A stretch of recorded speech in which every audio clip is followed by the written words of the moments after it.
Hello and welcome to the, not the Fijian Drua, that's one of the topics today, but welcome to Lockdown Beers and Hash Rugby Chat here on New Zealand Sport Radio. Hi, I'm Paul, I'll be your host today. Got the old New Zealand lager all ready to open at 5 o'clock on the dot. We all want to knock off work and have a bit of an unwind, which is part of what we've been doing this for during this. Now, if you have if you have, or if you haven't enjoyed this, I've got a poll going on Twitter. I've pinned it to my profile saying, would you like these going on after lockdown has finished? Maybe not at 5 o'clock, but at some sort of a daily kind of rugby news show, which is what this has turned into.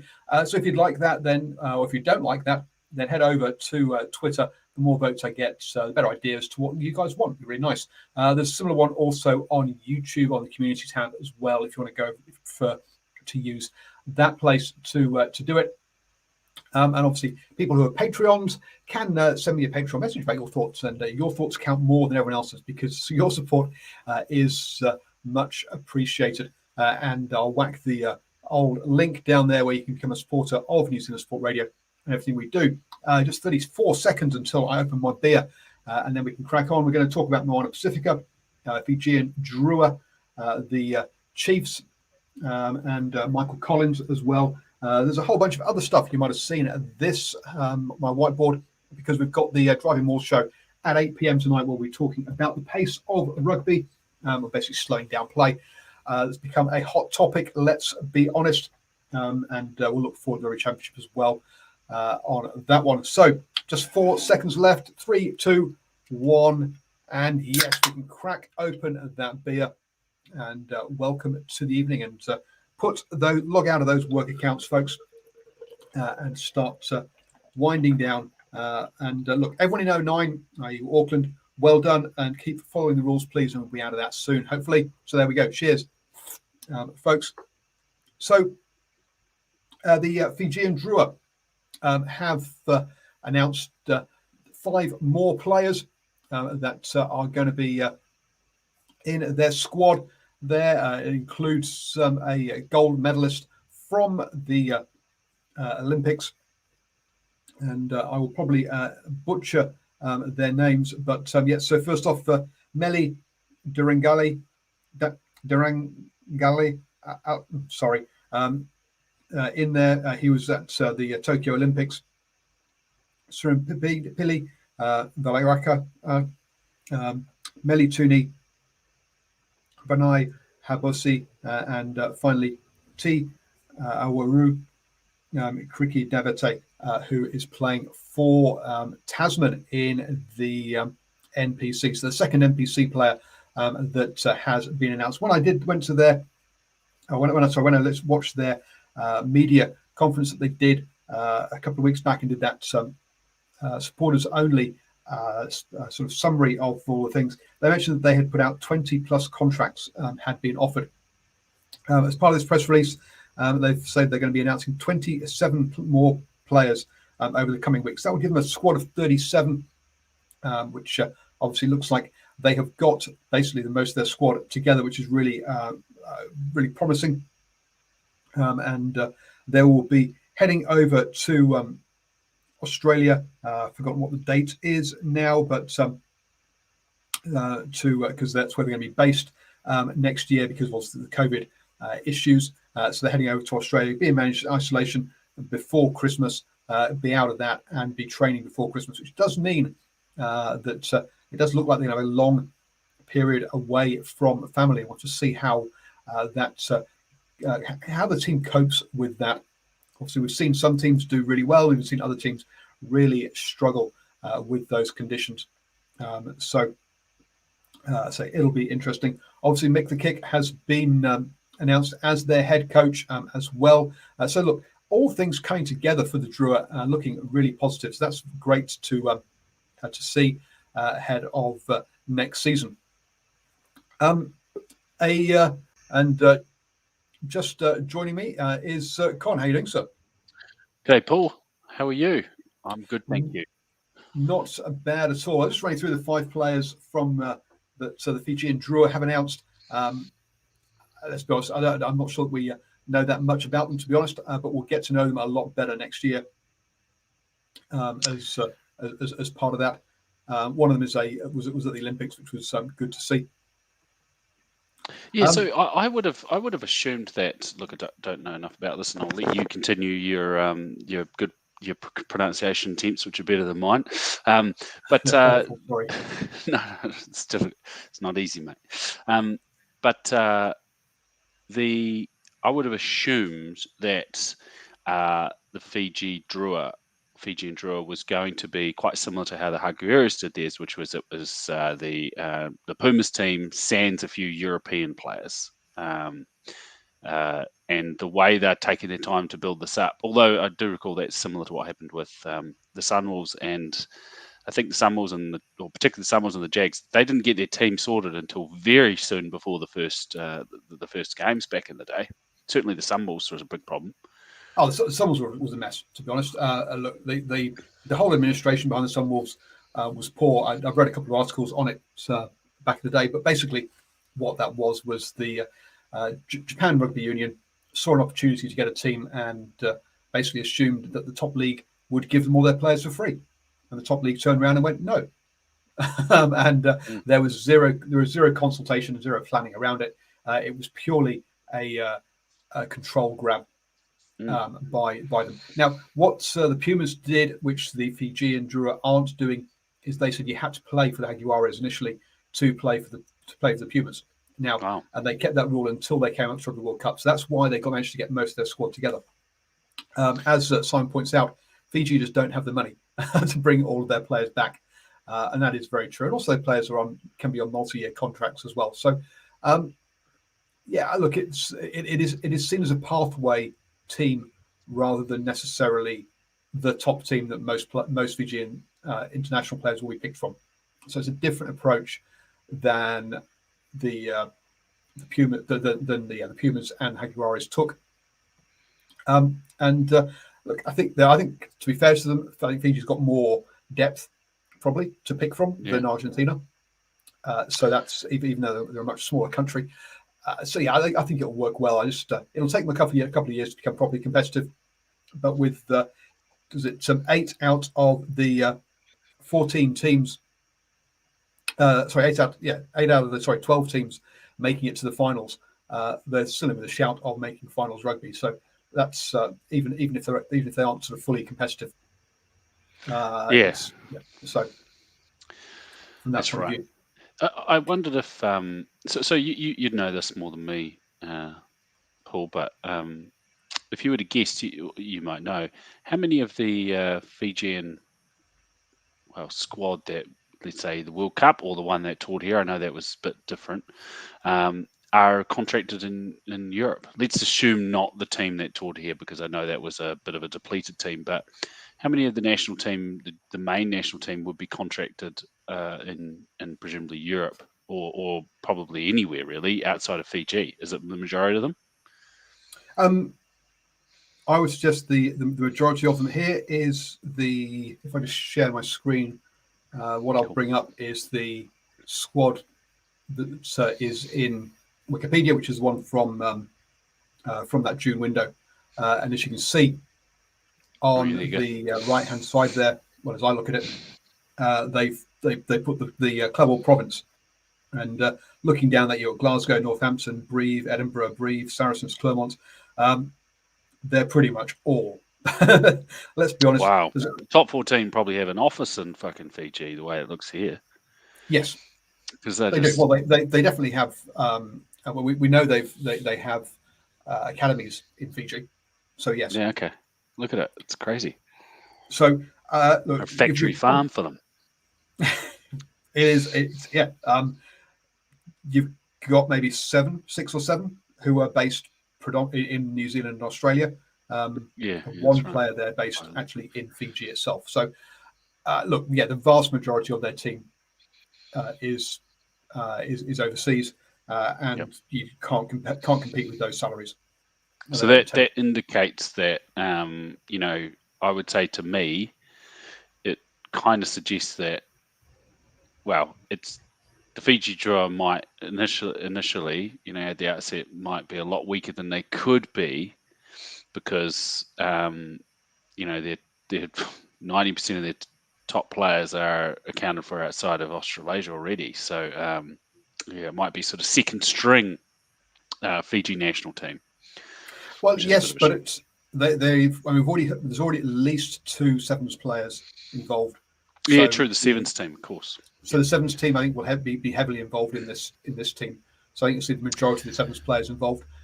They obviously have the draw that played in Rapid Rugby, which was a pretty solid team, and also were they in the NRC? It was the NRC a couple of years ago. They're in the NRC. They weren't. They won it, did they, or did they get second? It was a different Fijian team in Global Rapid Rugby that didn't really take off. It didn't really happen in the end.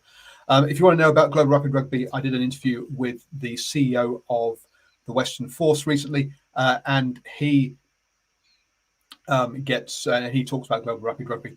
Aaron says New Zealand gets accused of stealing island players, and that list shows that the statement is a joke. Well, no, this is where the island players, the players who are playing for the islands, are actually playing. So this isn't players playing for other international countries, which is what the stealing gets accused of. But you're quite right, Aaron, that New Zealand does actually tends to provide a lot more players to Tonga and Samoan teams because of the immigration laws and the way people have travelled into New Zealand.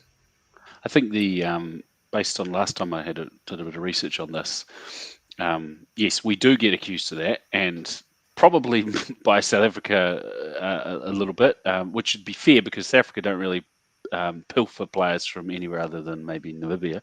But and I think Argentina is the purest. There's Zimbabwe players. True. Zimbabwe, for example. Yep, that's true. David Pocock as well. But the Argentinian team seemed to be the purest of countries. And France was pretty good too. But the European teams, Ireland, Wales, and Scotland they extract a lot from the islands.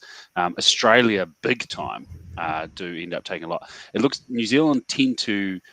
It's pretty rare when, and you correct me if I'm wrong, Paul, but it's pretty rare when New Zealand tends to take players that would otherwise be playing for Fiji, as in they've come straight after high school and played in a Fijian club competition or whatever it is.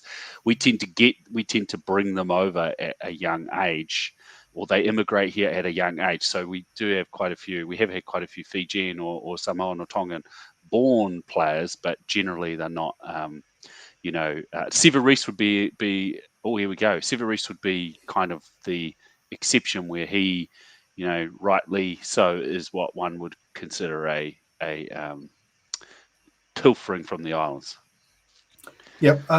Simon says France takes players from West Africa to North Africa, basically. But that's what West Africa and North Africa don't have rugby teams. So that's pretty you're not really the stealing Ivory Coast. So they were a team. They were in. Not sure if you ever played John Alomu rugby, Paul, but Ivory Coast were in that game, which was because I think they were in the 1995 World Cup. But yeah, they haven't featured in rugby. I guess in the key areas of rugby, or probably on the top 20 for some time. Anyway, Simon says Georgia is actually a pure rugby nation that use majority local players. Well, you're about to see that because I'm about to scroll down. Now, this was from 2015, nice. Okay, for the Rugby World cool. Cup. So it's a bit of a while ago. And a lot of people have copied what I did, and therefore, hence, I basically stopped doing it.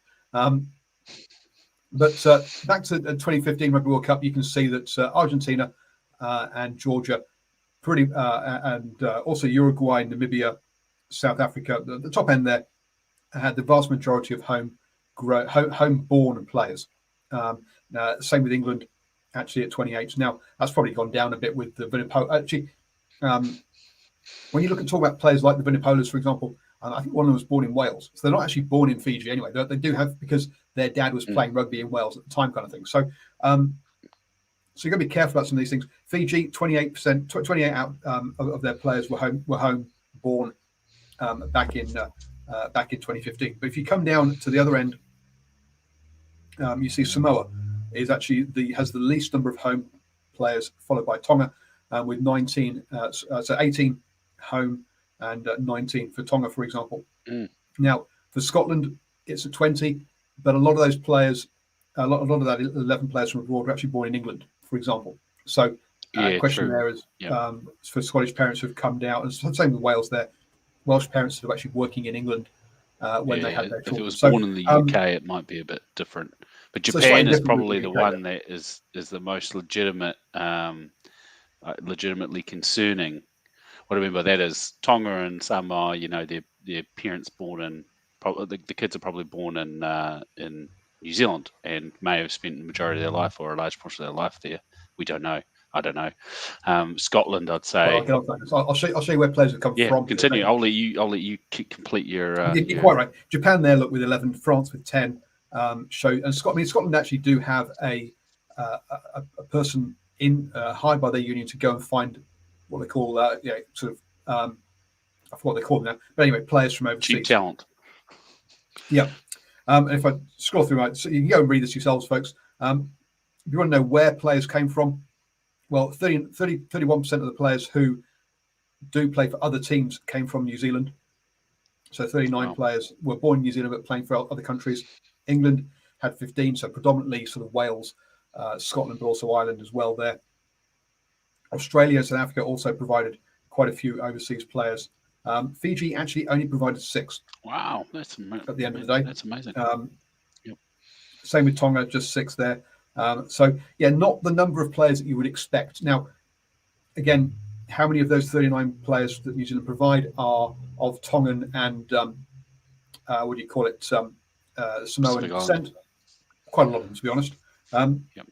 I did find a few of these ones interesting. So yeah, so one player who was born in Israel, another one from Zaire, Burkina Faso. So yeah, some interesting places where people actually been born. When you, I think that might be is it in the Caribbean? No. Georgia. I would have thought more Georgian players would be featured in more national teams, just because, Georgia's like an Argentina in some ways. They're, a bit of an unusual phenomenon. They don't have they're not part of they're not a Commonwealth nation like most of these are that are top featured. And rugby kind of tended to. I mean, Georgia's fascinating. It kind of spurned out of a historical game, if I'm right. They have I can't remember what it's called, but they have an old game. Right. But their national sport is wrestling. Is it not something related to rugby? The Georgian national sport, Lilu, is it? They called they're the Lilus, aren't they? And there probably is a local sport as well, but I think their actual sort of their national sport is Greco wrestling. So they're big into physical confrontation style sports. Don't spend too much more time, but yeah, there you go. So you see, folks, that but Argentina 5 there. Now I did live with an Argentinian couple recently, and they were applying for Italian citizenship because, or an Italian passport, because there's a deal. There's a deal there. So that's why you'll see that a number of Argentinians historically have played for Italy, is because there is a relationship between the two countries from that part. And Simon has said, rugby is a national sport currently. Yes, or Lou. Sorry, anyway, but you're quite right. The Moana Pasifika have announced that they are going to be playing at Mount Smart. Shock, horror, everybody. So yesterday they put up a post on Facebook saying, "Hey, guess where we're going to play?" You've already told us 1,000 times. We know where you're going to play. Just announce it. So they're going to be based out of Mount Smart, folks. So big surprise there, and also their training facilities are there as well. On that, will mean some conflict with the Warriors at some point, or they'll have to manage the schedule as they sometimes have to do in Super Rugby. Yeah, you think they would have to do that? So they will do. So that's where they're going to be based now. They've already said that they want to play games, obviously in Samoa and Tonga, but that's not going to happen in the year one because of the COVID travel restrictions. So there you go. Fiji, They are Fiji a bit differently. They are potentially based in Sydney, is it? But they are wanting to be based in Fiji. Is they'll be once COVID sort of whatever happens, they're wanting to have the majority of their games in Fiji. Is that correct? So yeah, they will be They will be based in Fiji. So their home games will be based in Fiji. In the long term, in the short term, they're going to be on the Sunshine Coast. I think it is. Cool. Oh yeah. Okay. So they're playing up there. Oh, that's cool. Yep. It's interesting. So they're going to be playing in Queensland. Let's be honest, Queensland seems to be the favoured destination of playing rugby at the moment. And not just rugby, but also NRL as well. Good COVID management and probably a little bit more comparable to the Fijian climate than Sydney or Melbourne, which helps. Yeah, true. I hadn't really thought about it from that point of view, but yes. But as someone has said, sorry, go on. No, go. You go, mate. As someone has said up here, Joshua said, interested to see Warren Gatland kicked upstairs at the Chiefs. Absolutely. So yes. So today, folks, the Chiefs have announced that Warren Gatland will be the director of rugby, and that Clayton McMillan will be the head coach for next season. Obviously, Clayton McMillan having a successful season with the gone blank with the Chiefs in Super Rugby this year as head coach. So I didn't know that. That's incredible. Hot off the press. It is. Yes. So well, we try and talk about what's happened in rugby news in the last 24 hours. It's kind of generally what the show's about. So yes, that's what's happened. It's kind of an interesting one because, as far as I'm aware, none of the other Super Rugby franchises have a director of rugby role. No, just CEOs, and that's not the same. I've had a chat with in our kind of Facebook group, rugby chat group area, and Boa says, look, it's complicated, but they have similar kind of roles. So it's so Boa and myself are going to sit down tomorrow and record a show called DOR versus HC. So director of rugby versus head coach. So you can actually understand what a director of rugby does or supposed to do compared to a head coach. And how I assume Warren Gatland's going to be grabbing a mask and running onto the field with a water bottle. Well, that is that is one of the issues. I think that, for example, I think South Africa have got the balance probably wrong. And that's probably one of their issues at the moment is that Rassie is supposed to be sort of the strategic leader, the pathways, all of that kind of stuff. But I think he's much more involved than a director of rugby should be, or the kind of the role traditionally is. He says in a non-traditional senses. I think it's kind of new here, but and the head coach would be the guy who's, as you say, doing all the wearing a tracksuit from that point of view. So yeah, interesting. And Europe obviously the Premiership and such has the director of rugby is obviously a big thing over there, and I presume they are sometimes former coaches going up, but you'd know a bit more about the Premiership, Paul. I know very little. So how did the directors of rugby... Oh, I'm spoiling your chat tomorrow, actually. No. But I assume the director of rugby is far more of a somewhere in between a backroom role and a on-field, tracksuit role. This is one of the problems, is that I think every single club has got it set up differently. And I think it's a very rugby is still an immature professional sport at the end of the day. Whereas if you think about over in the USA, I think there's a very clear delineation between the manager and the coach. That the coach coaches the players, and the manager deals with who's being bought, who's been sold, and transfers. And the coach has very little sort of control or say over it. Yep. And by the way, LB, no, it's not here we go again. It was a passing comment, nothing more than that, about South Africa. So I think in rugby that we've not got that. I don't think that it's kind of set in stone as much. I think one of the big things in over in the UK, over in England in particular, in the Premiership, is that you have a salary cap, and so I think the director of rugby is much more about kind of, it has to look at things like that, about the finance, making sure that they're within salary cap, because there's all sorts of things like you get academy credits and injury this and injury that allows. So they kind of juggle that part of things. So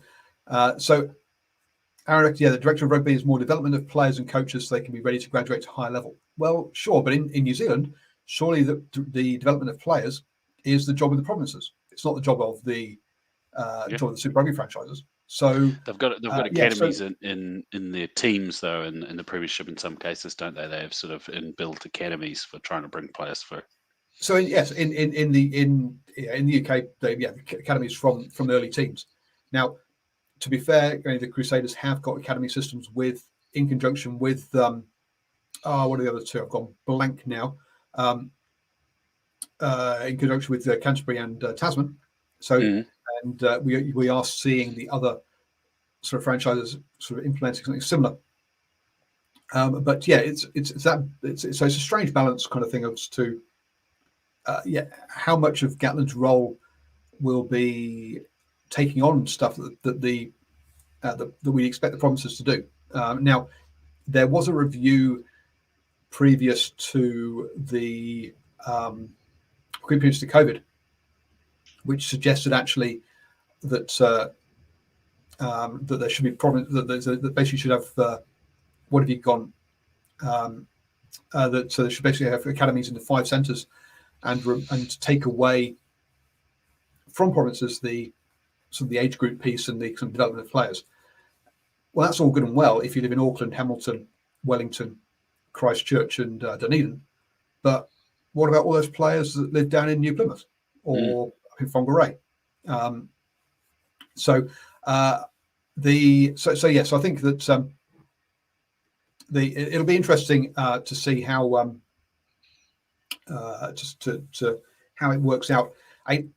One of the problems that I think it was mentioned further up that Gatland would have been on a Chiefs contract now, and that basically they've signed up for contracts. So you either pay him out, or if you want to have Clayton as your head coach, or you find something for him to do that he's happy with. Now, and quite how they're paying for it, who knows? But so that might be part of it. Is basically, well, look, we want Clayton McMillan as our head coach. We can't really. Warren Gatland is a legend in the Waikato. It'd be stupid for us to sort of we can't sack him. So how do we keep him happy?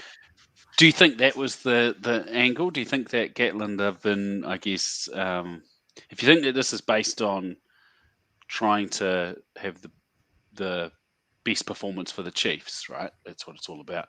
Do you think they are concerned enough about Gatland's capabilities to bump him up, or do you think it might have been? I assumed it was probably a bit of a Gatland idea, to be fair, trying to solve a problem rather than having a head coach and an assistant coach, which I thought might have been the case, which probably it was previous season. Having he might have offered it, but yeah. I don't know. Clay McMillan was brought in to be head coach for one season and assistant coach next season, so he isn't supposed to be. So this is a change to his contract or whatever, or to the agreement. Now, whether Gatland's instigated that or the club, or the franchise, I don't know. Amusingly, I've seen one of the mainstream media guys complaining on Twitter that no one was available from the Chiefs to discuss it today. Why? Well, I think because one of the questions would have been, Gatland, have you been moved upstairs purely because they can't afford to sack you?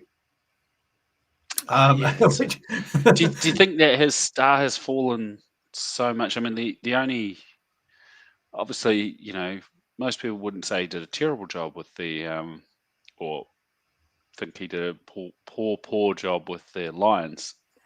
Is it because of his 2020 Super Rugby Aotearoa effort? Is that the concern? Because he obviously went, what was it, 0-8 or 0-7, and then got a couple of wins. It was initially he was on a streak.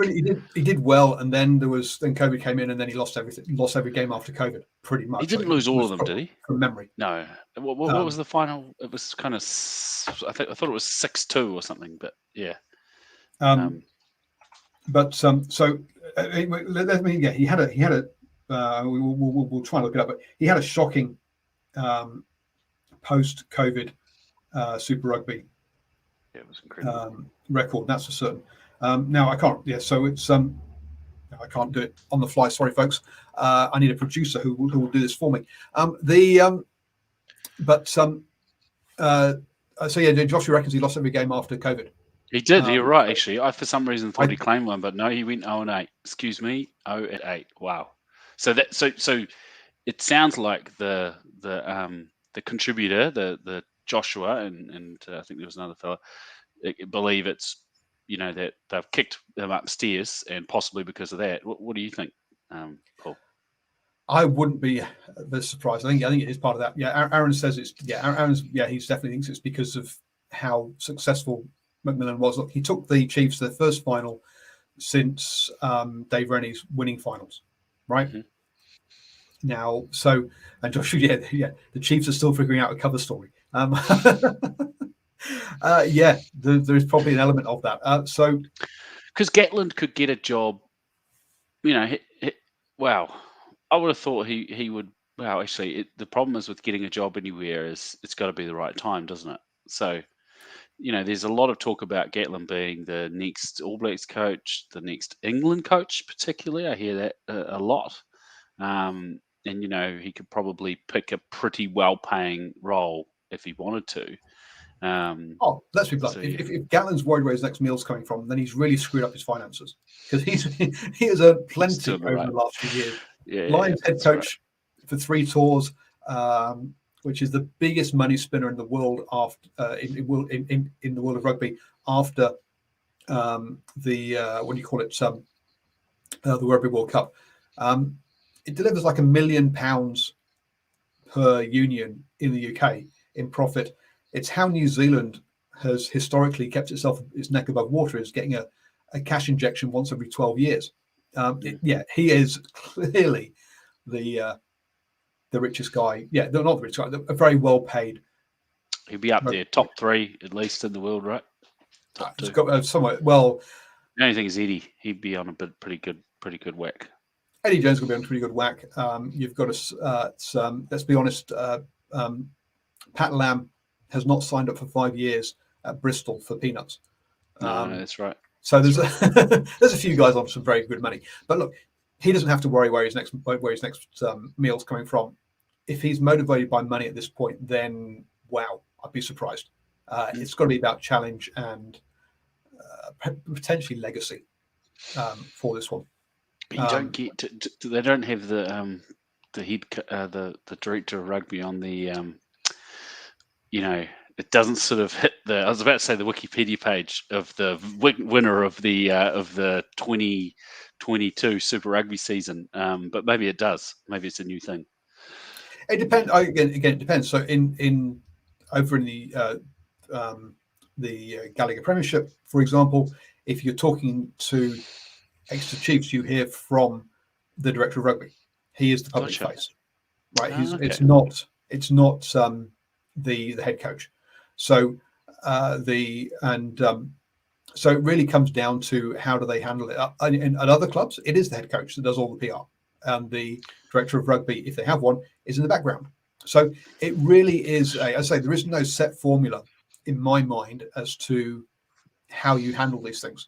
I think I'm probably spoiling your content for tomorrow, which I'll be tuning into. You will be, but that's going to be a supporter special, folks. So if you want to, sort that out. If you want to do that, to listen to that one, then you're going to have to become a supporter over at patreon.com/NZ Sport Radio. I think /Driving Malls should also get you there as well. But basically, okay. So a lot of you will have seen Boa on my shows, and you're kind of like, well, why have you chosen him, Paul? Well, the reason basically is that he gets involved in World Rugby coaching circles. He mentors various coaches in New Zealand, including ones who coach at a provincial level. So he is well connected as to how these things actually work, whereas us from the outside are just making guesses, let's be honest, a lot of the time. So he is someone who is in the know from that point of view. I'll actually ask him what he really does, because as part of this, because but I say he is a coach, he is a mentor to various coaches and so we'll understand this. Whereas, so a lot of actually the show tomorrow will be me finding out what's going these things and asking the questions so that you find out. So no, you're not ruining it by any stretch of imagination. I'm just guessing at the moment. The LB says, why is there so much secrecy in rugby? Oh boy. Now there's a rabbit hole. Put bluntly, it's an old boys public school network historically, and as we said, and as Con alluded to earlier, it's also a very much a Commonwealth hoorah Henry sport, where look, if you don't wear a blazer, you don't need to know. Why should we include you? That's right. If you win a top player as well, you probably struggle to get a coaching gig. Well, back in the day, players would get a phone call and get told, "Oh, by the way, you've been selected. You have no say in anything." The players had no. The players were just purely told, "Yes, you have been applied. If you complain, then you'll cut." And we see that. I mean, we've seen that with the Pacific Island teams, where players post Rugby World Cup have gone, "You haven't paid me," and they're like, "Well, if you're going to complain publicly that we haven't paid you, then we're not going to pick you again." It's terrible, isn't it? Yeah. So yes, you're right, LB. The secrecy in rugby is holding it back big time. Part of it also over here in New Zealand is that we know that New Zealand Rugby knows that the All Blacks brand essentially pays for rugby in New Zealand at the end of the day, and therefore they are overly protective to the stage of paranoia of that brand, and they try to media manage the message in every single way, and therefore it has to be sanitized. You may not tarnish the brand because that's where all our income comes from. And then that philosophy basically filters down to the Super Rugby franchises, and then in all honesty, New Zealand Rugby doesn't care so much about the provinces. So hey, they're a bit more. Your care stops at the bottom of the Super Rugby franchises, doesn't it? And then in the I say at the provincial level, they're a bit more open because I say New Zealand Rugby isn't so worried about it. And look, let's be also honest here, folks. I have been literally the only media person at both Waikato and Bay of Plenty games in the NPC and Farah Palmer Cup over the last 2 weeks since we've had Super Rugby, since we had provincial rugby back. The only other people there have been Sky, because they have to be, otherwise to film it. And in Waikato, the radio also turned up because Nigel Yeldon lives in Hamilton. So it's cheaper to pay him to travel to FMG Stadium than it is up to Auckland to do the commentary. So, literally, yeah, I am we go down for post-match interviews. I am the only person there. There is nobody else. Wow. Well, good on. That's quite cool, actually, in a way. I mean, and not to sound sexist, but it doesn't shock me, which is a bad thing, that no one's attending the Farah Palmer Cup, which is a real shame. Yep. It doesn't shock me, and I mean that in the way that it should, but it doesn't.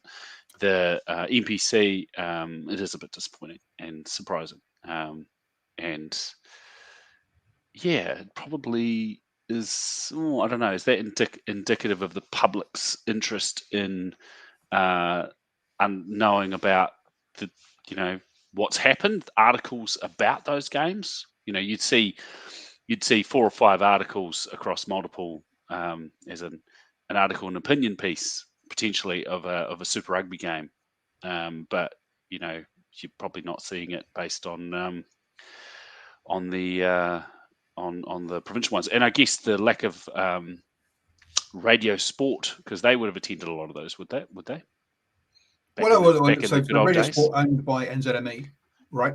They still broadcast all the NPC games, but on Gold AM, right? Okay. So they're still doing it, but as I say, Nigel Yeldon did it for them at FMG Stadium because he lives in Hamilton. All the rest are done off the TV.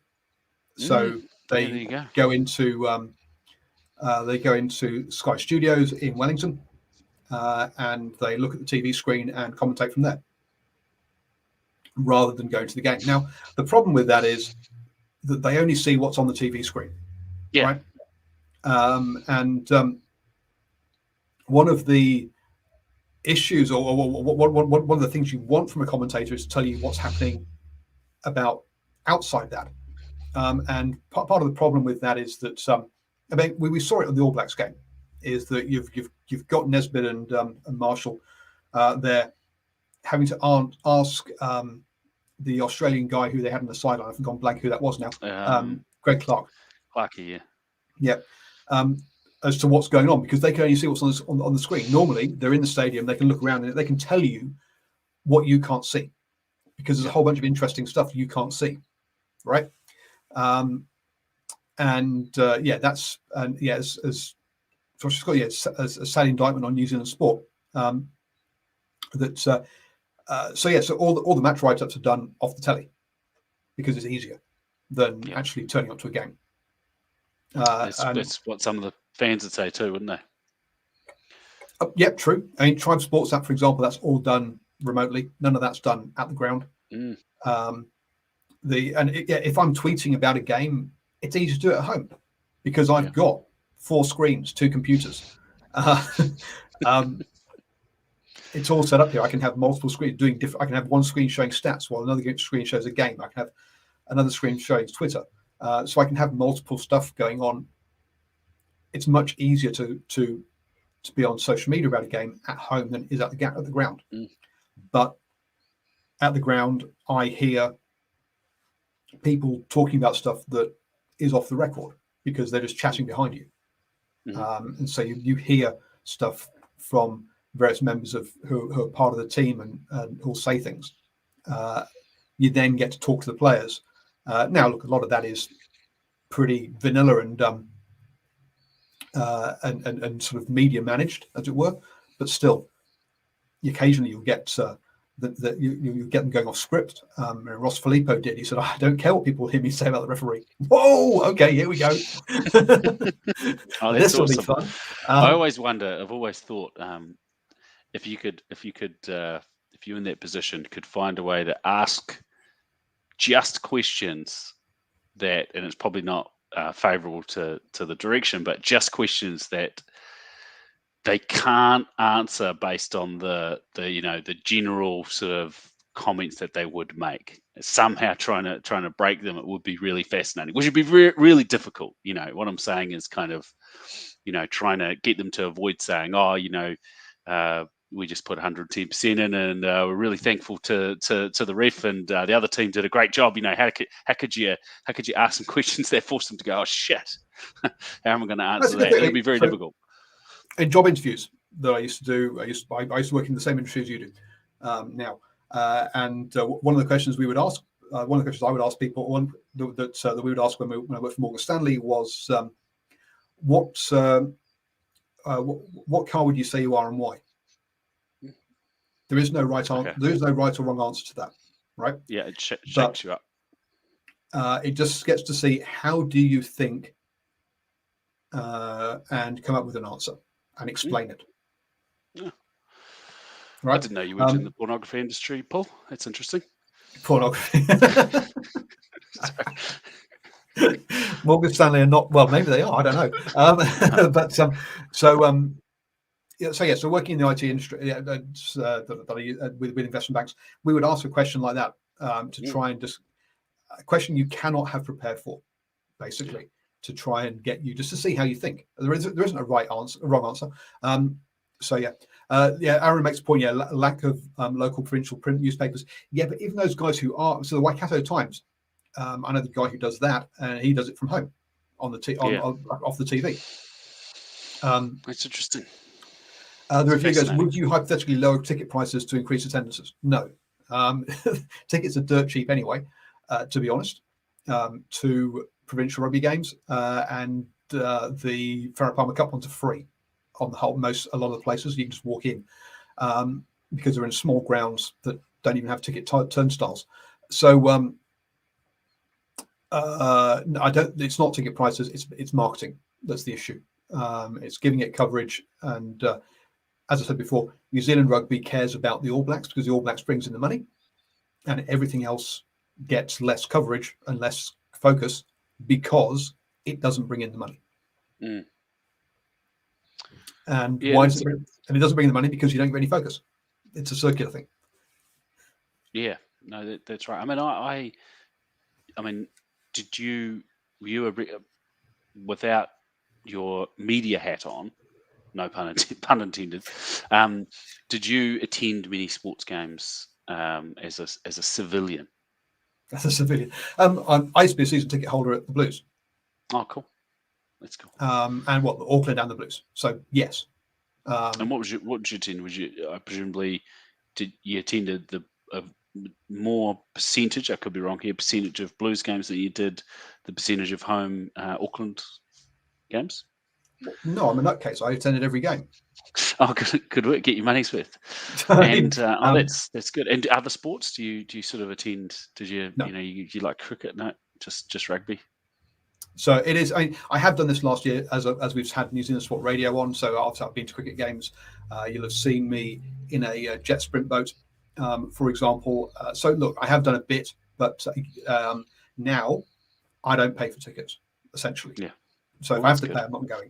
Is that why you're doing this? I'm just kidding. Yeah, because I sort of think about the I'm in a way I'm a sort of everyday punter, and how I judge going to games is it's time and the effort to get there. So last year I went to all of the Crusaders home games, and that wasn't a target. It just they only had 4 in the Super Rugby Aotearoa, but then they did have a few earlier on, and I managed to catch them. I took my daughter to 2 of them, who was 2. And so that was an interesting experience, and it was something to do with a young one, which is always what parents are trying to figure out. And she'd never seen anything like it. Like it blew her away. The number of people there, it freaked her out, to be honest. The second game was a bit better. The taking kick to footy stuff. So there were times when I was actually motivated. I was like, Sunday afternoon, I could watch it at home, or I could take my daughter. It's kind of an event. It's kind of something to do, which was quite cool. And it was packed. Those Super Rugby Aotearoa games in 2020 were absolutely packed at the Crusader Stadium, and it was really cool. I got no, last year. Yeah, no, I saw that. But then 2021. Look, I did. I went to 2 or 3 games, and you could just. It's kind of, it's close to you. It feels very full, but you could see on the peripheries of the stadiums that they're a bit lightly, a bit undercooked, which is disappointing. You notice 80% full was very different from 100% full, and I'm not saying it was always 80% full. The cricket, like the Super Smash, has a similar sort of challenge where they have probably a pretty good product, low following. I went to a few games and it was actually really entertaining. Whereas obviously the main event for cricket, the Black Caps will get very good attendance in Canterbury for all of their games, but they have so few, and part of it is the scarcity, and the abundance of having so many games available almost means you go, I'll go later on. It's really fascinating. I've thought often how something like the Super Smash or NPC could, suddenly turn it around, but it'd take a while. It'd be difficult too. The afternoon thing was actually a good point, Albert. Yep. Sorry, go ahead, Paul. Afternoon games, without better marketing, you'll get a few more, but you're not going to make a significant difference. No, I'd agree with that. I think it solves a problem for me, but it creates another, which is I have to take my daughter. so yeah. Now, perhaps I will get you on to talk about to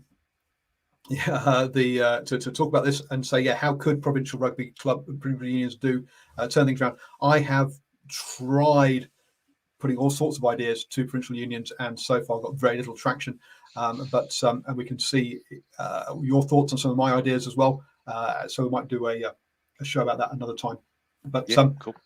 I'm going to wrap things up this time now, folks, because we've run over by about 20 minutes on what we normally do, because I've been having so much fun. So and haven't talked about most of the topics that you had on your list.